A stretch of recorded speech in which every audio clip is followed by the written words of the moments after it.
Let's be honest, the way most of us think about wealth, it's just broken. For decades, the rules seem pretty simple, right? But in the economy we're heading into, for 2026 and beyond, those old rules just don't apply anymore.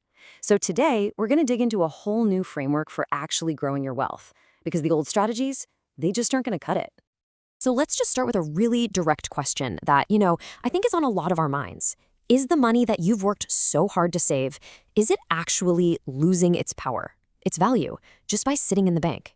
It's a huge question because the financial world today is a completely different ballgame.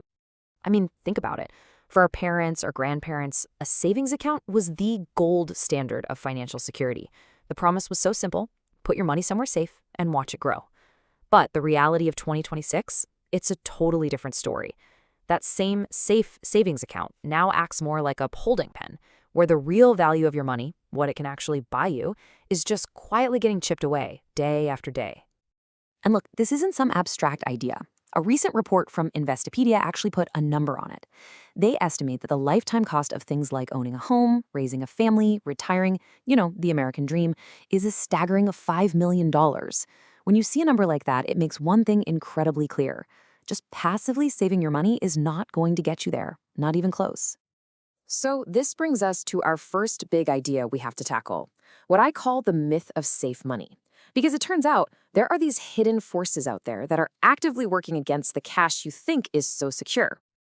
And the number one culprit here is something we all know, but maybe we don't think of it as an active threat, and that's inflation.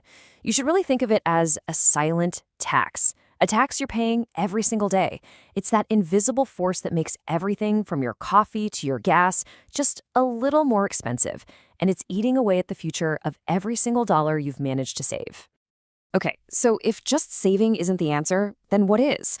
Well, it's time to switch from a defensive mindset, just storing your money, to an offensive strategy.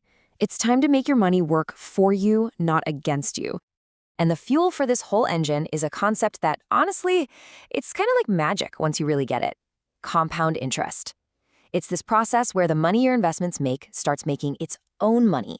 See, it's not just growth, it's growth on top of growth. That's the key. Let's make it super simple. Let's say you invest $1,000 with a 10% return each year. After year one, you've got $1,100. Easy enough. But here's where it gets cool. In year two, you're earning that 10% on the full $1,100, so you make more. And then in year three, it happens again, but with an even bigger starting amount. Your money is literally working harder and harder for you all by itself. And this is where you can really see the magic happen. Take a look at the bar on the left. That's what saving looks like. Just a straight, predictable, kind of boring line. Now look at the bar on the right. That's investing. Do you see how that line starts to curve up and then it just takes off?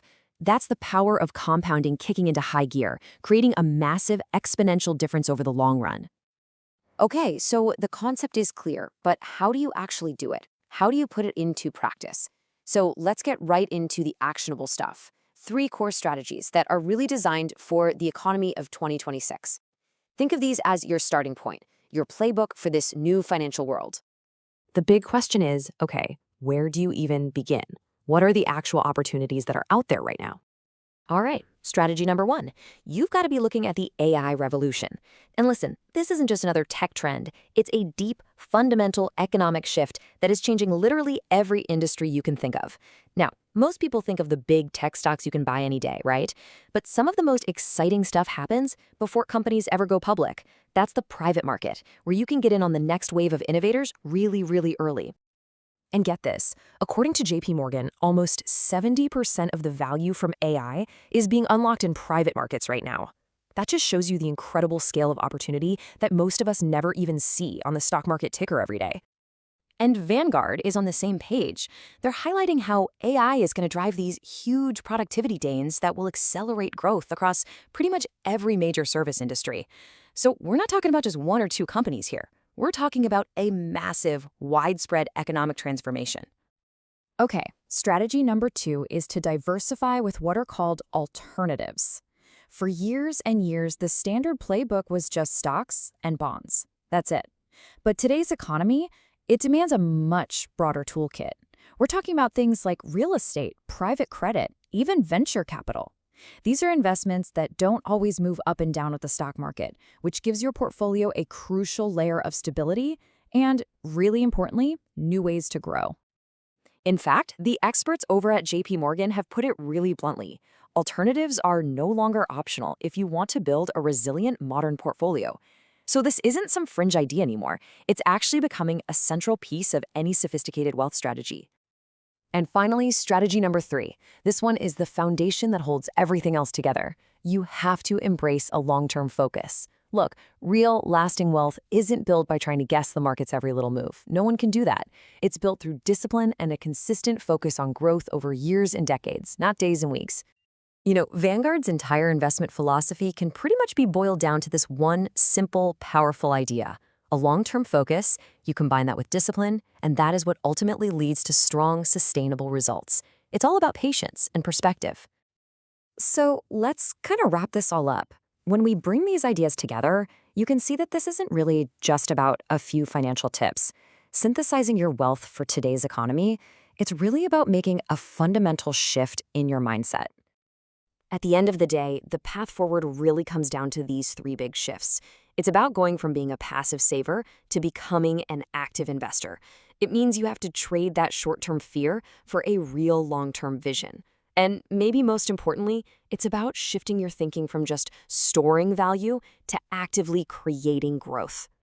Which leaves us with one last really powerful question for you to think about. Now that you have this framework, what will your first investment be? And I don't just mean in an asset, but an investment in your own financial future.